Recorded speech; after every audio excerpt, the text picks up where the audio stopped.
Iz Ljubljane se odpravim proti severu, natančneje v Celovec, ki leži le nekaj kilometrov od slovensko-avstrijske meje.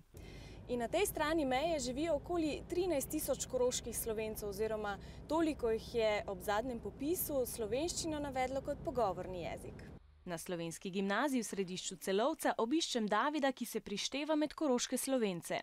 V Sloveniji bi bil zdaj v 9. razredu osnovne šole, ampak v Avstriji imamo drugačen sistem. Zdaj sem v 4. razredu gimnazije. Pouk pri njih poteka v slovenskem jeziku, na hodniku pa s prijatelji govorijo posebno mešanico obeh jezikov. Lajše govorim nemško, ampak slovenščina je zelo lep jezik.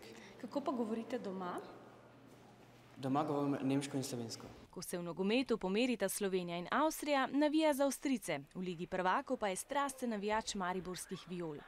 Jaz se počutim bolj Avstrijec, ker sem se tukaj rodil, pa imam prijatelje, ampak tudi malo Slovenc, ker imam slovenske korenine. Hkrati razmišlja, da je življenje v Avstriji boljše, saj njihovo gospodarstvo ni v krizi.